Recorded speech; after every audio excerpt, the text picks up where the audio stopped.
Welcome to Stress-Free IEP. You do not need to do it all alone. With your host, Frances Shefter, Principal of Shefter Law. You can get more details and catch prior episodes at www.shefterlaw.com. The Stress-Free IEP video podcast is also posted on YouTube and LinkedIn, and you can listen to episodes through Apple Podcasts, Spotify, Google Podcasts, Stitcher, and more. Now, here's the host of Stress-Free IEP, Frances Shefter. Hello, everyone, and welcome to our show. Today's special guest is Joan Green with Innovative Speech Therapy. Now, Joan is passionate about helping people figure out how technology can help overcome challenges and improve lives, which I know is so important today. She's a speech-language pathologist, assistive technology specialist, mother of 4 young adults, and an elder care provider. Joan has been helping families and professionals to leverage tech's benefits for a long time and recently created Tech Life Inner Circle membership for families, advocates, and professionals eager to level up their tech-savvy skills and get the support they need. Joan, thank you so much for being here. Welcome to the show. Well, thank you so much for inviting me. I'm thrilled to be here. So tell us a little bit about, what is Tech Life Inner Circle, first of all, because that sounds interesting.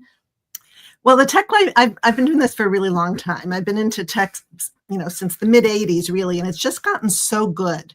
And so what I try to do is make it easier for people because so many people just don't even know what exists. And so with this membership, we meet every week for an hour on different days, different times.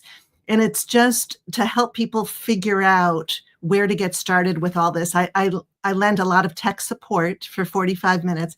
And it all starts with a tech talk. So every week I share a 10 to 15 minute presentation on something cool. Now it's a lot of AI these days, but just a lot of these features, speech to text, text to speech, different accessibility features, and ChatGPT, Google Lens, like all this stuff that a lot of people are hearing about, but don't know how to approach and how it can make their life easier or the life easier of somebody else. So I'm trying to make it approachable. That's awesome. Yeah, because today's day, there's so much technology. And I know, especially in the schools when it comes to IEPs and that we get the assistive technology consult, they're still limited to what they have, though, available within the county. And has it been your experience that they actually have the most new or the newest technology for these kids that you know? Well, really, things have gotten good. One of universal design is the concept that built into many of our devices, the Chromebooks, the computers, the phones, the tablets, there are a lot of wonderful accessibility features right there. And very often students are never exposed to those and they don't, so it's not always an issue of getting something expensive that they don't have. It's how to use the current technology to overcome challenges. And I don't think a lot of schools aren't doing a great job with this. And so I tend to work a lot with the families just to empower the students to take advantage of these tools that are readily available to everybody. That's sort of my thing, is the lowest hanging fruit, what's already available and there, just waiting to be used, that can have the biggest impact. Right.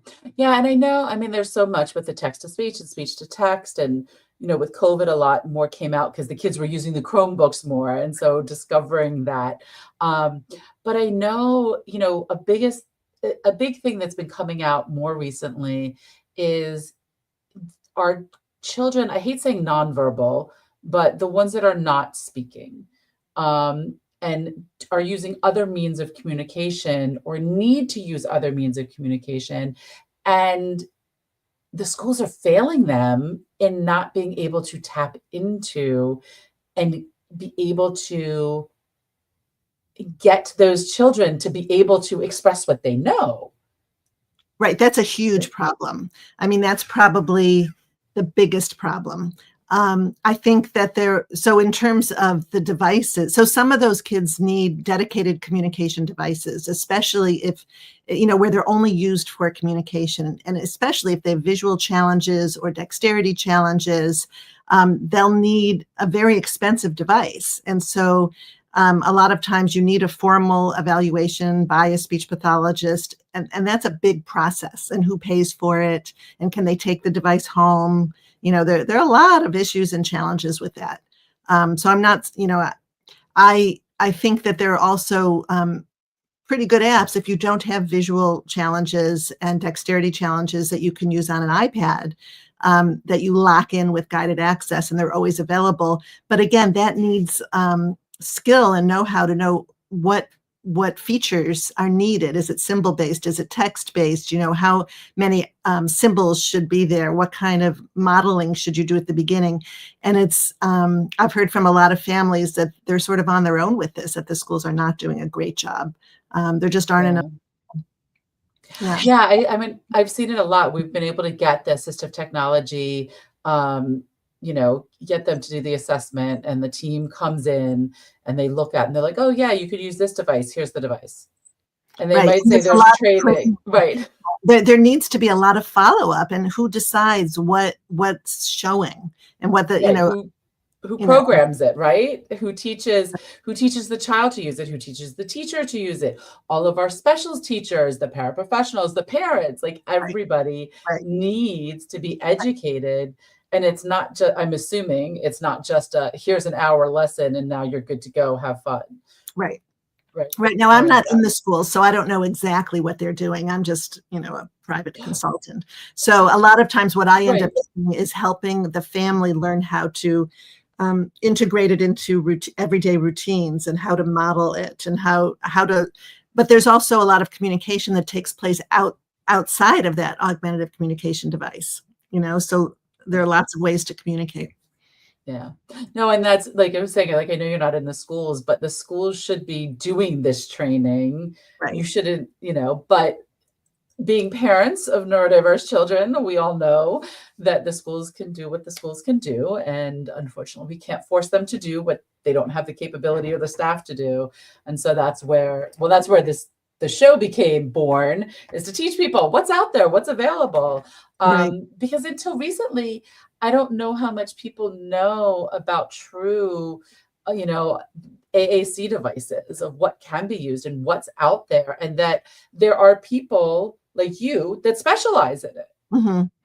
Right. And sometimes you do need, if it's a more involved case, sometimes you need a whole team. I mean, ideally, you need a team of people, right, to cover the different settings that the person is in. In my practice, I tend to work more with people. I don't work with AAC that much these days because I'm a private practitioner and I don't even bill as a speech pathologist anymore.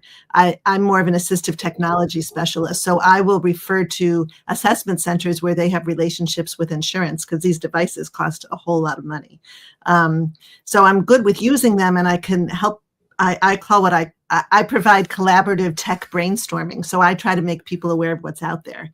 But it is so important, because it's with technology, you don't know what you don't know, and you don't know what to ask. Like, who knows?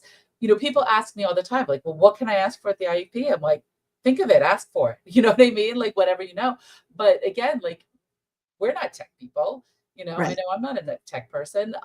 I've come a long way, so, learned a lot, but I still don't even know everything that's out there available. And I've heard it more often than not of like, I wish I had known this existed 5 years ago, 6 years ago, 10 years ago, when my kid was in elementary school. It might have had a big difference. Right. And so that's, it's so important. And like, I know, for the IEPs that we do the assistive technology consult, but are there pointers you could give families of like what to be asking for, so that they actually know that they're being provided with what's best out there, or at least what's available? Well, I think, the areas of need for each student, whether it be reading or writing or executive functioning or verbal expression, auditory comprehension, whatever, there are different areas in the IEP for each of those sections. And really, assistive technology should be considered in each of those sections. I mean, assistive technology is way beyond AAC. That's just a small component of assistive technology. So whenever an area of challenge is identified, the family should ask, has technology been considered? And it could be everyday technology, but it becomes assistive technology if without it, a student cannot accomplish a certain goal. So I work a lot with high school students, with college students, with all age, also aging adults. But in this world, I'll work a lot with high school students where their parents are still reading essays and books aloud to them. And they're not aware of all of the different ways to have PDFs read aloud or books read aloud, or, now you can even use Google Lens on a phone to point it at something and read text anywhere in your environment aloud. Wow. It's really, really cool. Or, we have the component of if somebody has trouble writing, people say, well, have you tried speech to text? Voice typing in Google Docs is just there, but it doesn't work for everybody. But you have to try it. And now there are solutions using AI where you can use something like Voice It, and the student can read aloud 150 phrases or something like that, and it creates an algorithm or something so that when they use Voice It, or there's also something by Google, that you can speak, and it sort of interprets your words so that you can text much more accurately. It sort of translates your speech that might be slurred or dysarthric or apraxic or stuttering or something. It translates it so that you can then use speech to text.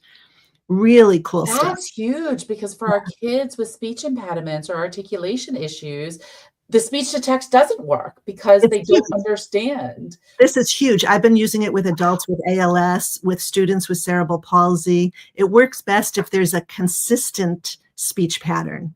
It doesn't work quite as well with apraxia that might, a verbal apraxia where it might have inconsistent verbalization, so it can't find those. I'm not an IT person, so it's a little hard for me to talk the talk of some of this. I'm more the functional, practical tech person. But that does amazing things. Yeah, that is amazing, because of course, it's jumping my brain to a movie, and I don't remember the name of the movie. It was something with she was a president, and there was like all of the world leaders were there, and the terrorists went and they had them all read something. And one of them said, no, they're hitting every sound of the alphabet, so that the terrorists were able to take that and use their words and their pronunciation to create them saying something else and making it seem like it was them. So that is a real technology. I thought. Right. There's something now on iPhones called personal voice. And so you can create from an audio recording, you can create a personal voice profile. And then if you use text to speech, it'll use your personal voice. And so there are a lot of bad actors out there, right? A lot of these really great accessibility features are phenomenally great for people with disabilities, but they can be turned around and used for bad too. Right. But it's so interesting. It's just to me, I'll date myself a little bit. The first computer that I remember having in the house, I think I was in high school. So the early 80s, mid 80s. And, and that was it's really funny. The floppy disks. My daughter just got, I just have to tell this earlier, like a mini thing. With minis, and there was actually a mini floppy disk. I'm like, who the heck uses floppy disks anymore? We don't even use DVDs or CDs anymore. Right. But it was so funny. She knew what it was. Well, she asked somebody what it was, and they explained it. And they're like, really? That used to be? And I'm like, yeah, that's how we used to have everything. But it's just amazing how, computers used to be, and now it's like all in our phone.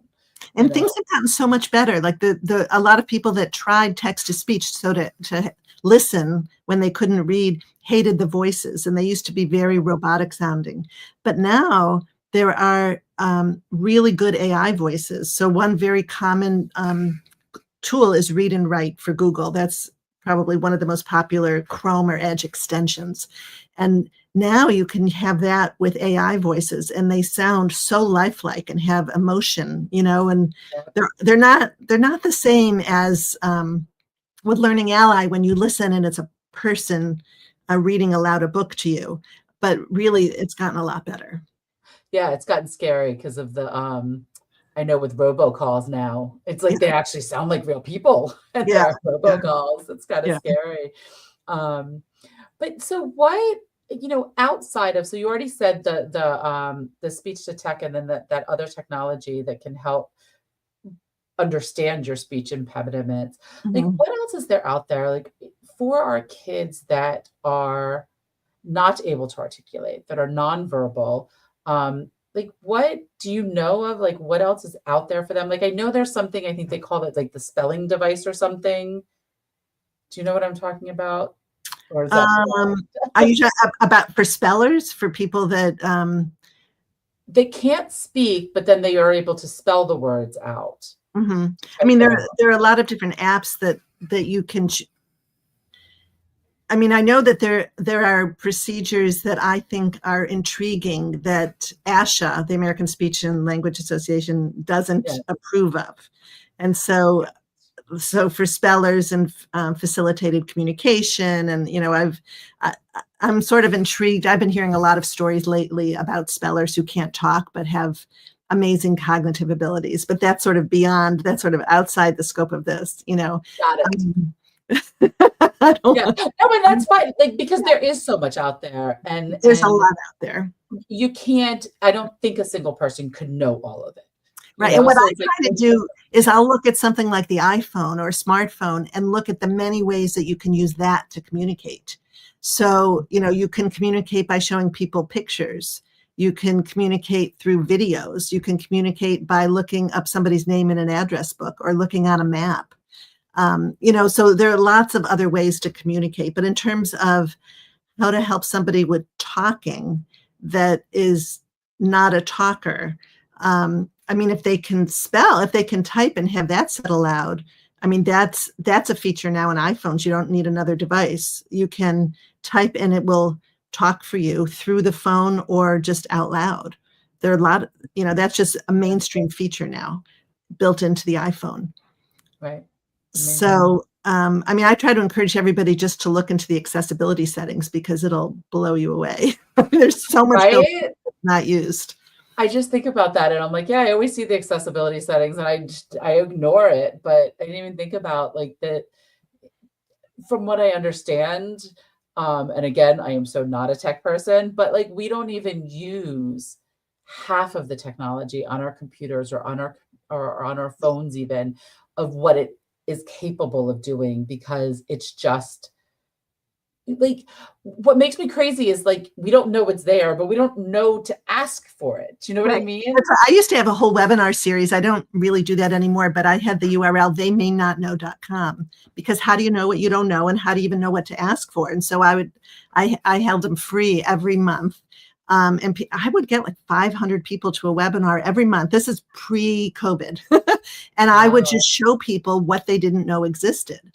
And I have all of those videos now built like in a video library in my Inner Circle membership. But that's why in this membership, for 10 minutes every week, I show people what I think is amazing that they don't know exists. Because how do you know? And who do you trust? And I don't work for a particular company, so I'm not trying to sell anything. I don't get any kickbacks or anything. I'm sort of the opposite. Like I get a new device, like an Echo Show with Alexa, or I'll get, I'm into all this emerging technology. The first thing I do is go to settings and accessibility. That's the first thing I do. And I just always want to go home and do it on my new TV, right? My whole outlook is, who can this help? Aging adults, people with low vision, people with hearing impairment, people with communication problems. Like it's sort of my being, and my hobby is just to keep an eye out for this stuff. And now AI is unbelievably great. There's this one tool I like to share with everybody. Have you heard about Goblin Tools? No. So anybody listening to this, if you go to your computer and you type in goblin.tools, that's it. It's free.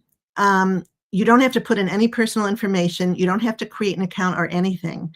and you can put in any project or task. So this is really good for people that don't, they have to do something and they don't know how to get started. So maybe they have to cook some spaghetti, or maybe they have to write a research paper, or, it can be very, sort of a self-help activities of daily living kind of thing, like how to make your bed, or it could be really high end, really complicated. And on the top right, it has these images of peppers. And so if you move it from 1 to 5, so if you move this little lever to the right, it's like you want really detailed help. And if you move it all the way to the left, you just want the big picture help. And it is great. It uses, I think it's ChatGPT behind the scenes, but you can put it in and it just automatically generates all these steps in the task, and you can edit it and you can reorder it. And then for any of the tasks, you can get subtasks. So I have shown this to people, and it is a game changer. How do I clean my room? So if we were doing, I'm used to doing tech tutorials and I demonstrate live, and it's unbelievably good. And then it can help you estimate time. I use it. And it's free? It's totally free. It was made for neurodiverse learners. That is amazing. Because that's a big thing.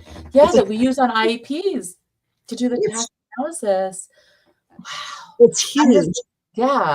I'm just thinking, like, along the lines, it was something, and I'm trying to remember where I was reading, but I was reading something about how to provide teachers with resources, not to overly burden, but to help them be able to do this stuff. And I'm just thinking about how special ed coordinators, or that can help the teachers of like, hey, here's how we do a task analysis, or they could even do it themselves, but like the resource room teachers. Right. So you can say, I'm a resource room teacher and need to do a task analysis of whatever, and it will really help you. Now, it's good for those of us that know the answer, because then that can give us a starting point, and then we can fine tune it. Just ChatGPT and Gemini are really great for that kind of thing too. You give it a role, and I'm doing a lot of courses on AI now. I'm teaching people how to use it because it's great. The problem is, you're supposed to be over 18. So in K to 12, really students are not supposed to have a direct interface with it. Although, so that's why I like this Goblin.tools, because it's not giving you open access. It's sort of more controlled. But for teachers, there's Magic School. There are all these really, really, really wonderful resources. Like there's something called Brisk, where you can have an extension, and if you have your kids watch a video, it can automatically generate summaries of the video, questions about the video. Like all these materials that just make it so much easier for differentiated instruction. Wow. Yeah. Those are I'm thinking back to my teaching days, and I'm like, wow, that would have been fabulous. So much time. Yeah. The idea is to use these tools not to burden educators, but to save them time.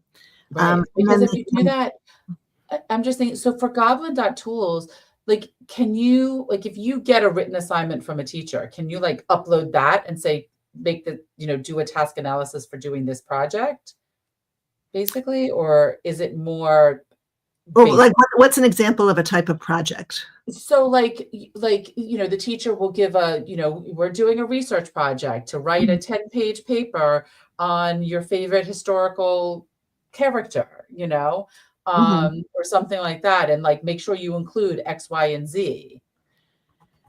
I think you could.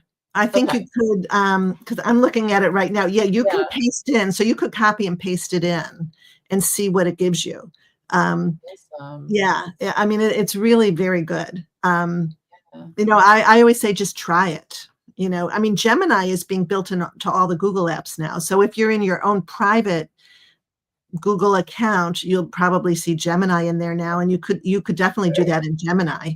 And so the key with that is you'd say something like, as a special educator, like you give it a role. So you say, like, as a special educator, please create whatever, and put in the details and tell it what format you want it in. You could even have it create a graph or a table, or bullet points or whatever, and it does a great job. Now, it's not perfect, and so you always have to have if it's open-ended like that, you always have to think of it as your assistant, not an expert. Right. You know, I like to call an artificial assistant where you're always checking its work and making sure you agree, but it really saves an awful lot of time.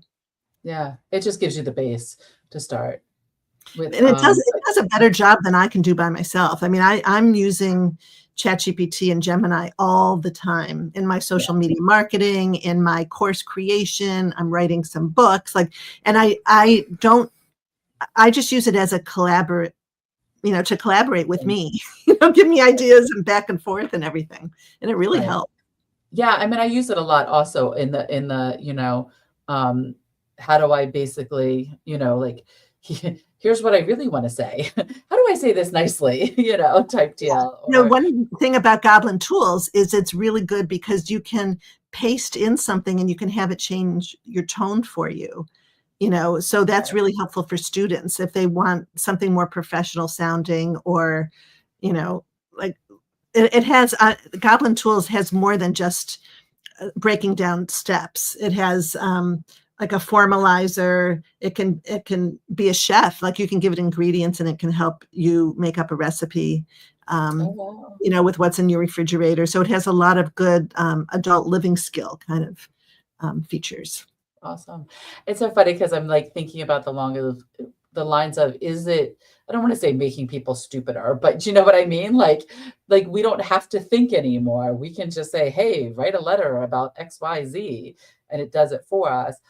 But the reality is you still need to know what it's writing in the details, because it's not perfect. I mean, there's definitely been things, especially in special education, when I've used it for things of rewriting a goal or, something like that. That it doesn't know the terminology and it doesn't always know it. So it's not, what I like to think is, it's not making us stupider. It's helping us. It's helping us build more confidence in the ability to write something or to say something. But because I know people are saying, well, people need, kids need to learn how to do it on their own. They shouldn't be using technology, right? I mean, I don't remember a lot of phone numbers by heart anymore, right? Because they're just in my phone. So there are definitely pros and cons to all this technology, but I think that one thing that we need to do as educators and therapists and whatever, and parents, is to help our kids learn to use these tools. They need to be able to interact with these tools because everybody else is getting an advantage from them. And so we don't want them to be left behind. So even I've even worked with some families to use AAC devices, augmentative communication devices, to interact with ChatGPT. There are so many ways that we can do this. I'll have high school students that I'm teaching them how to create a message in an app, a text-based app, let's say they use, and then they can upload it into ChatGPT or Gemini, to create an image. Or, just do really cool things. And it's so motivating for them and it makes them want to communicate. So I've been working with a number of autistic individuals that don't see the point of communicating. But then when they can create an image with ChatGPT or Gemini based on their words, either using the microphone and saying it or typing it and using AAC if they need to, that's been a game changer. So using it as a therapy and an education tool is really fun too. Wow. It's so amazing. It's just, there's so much out there these days. It's just so mind blowing. You know what I mean? Of just where technology has been. I think about where we were and where our parents were with technology and where they are now and what our kids will never understand. You know what I mean? Which of course every generation says that, we have it easier, but there's just so much out there that we need to tap into and learn how to tap into. Especially kids with special needs, because it can really be their savings grace, and it makes me think of so many things. One is I use Alexa and an Echo Show all the time. And sometimes with AAC devices, I can have them communicate with their Echo device, to play music. That's another really motivating motivating thing, to hear their song based on their words or typing that they've given it. So, and to be able to open and close, turn on and off a light or something like that if they're in a wheelchair, and it makes their life easier. But then there's also the problem. I get students that are in 5th or 6th grade and they don't want to bother learning to spell because they can just use speech to text. And so they don't see the point of it, so it can go the other extreme where they're starting to use all these technologies and they're not learning basic skills of the reading and the writing. And I'll say, it's fine, but you still need to learn how to read and write. Right. It's still good for your brain. It's still good. What if the technology isn't there? What if it doesn't work? So, right. I'm always basics because, I'm just thinking of like using the calculator. Like you need to know the basics of what the answer is going to be around, because if you accidentally miss a number, it could throw the whole thing off and you don't know. Right. You don't know the basics. But yeah, you need to know the concepts. But I think the whole world of education, we're sort of going through a whole philosophical change. Like, what do people really have to know, and what should people be learning? And I think the bottom line is we want to really instill a joy of learning. That's key, a love of learning and teaching people how to learn. Those are really key things. Yeah, and teaching people that, this is one of my biggest things, is that we all have our own differences and strengths and weaknesses. Right. Like my daughter ccame home one time upset about a spelling test. And I was like, look, Daddy can't spell, Mommy can't spell. Sorry, honey.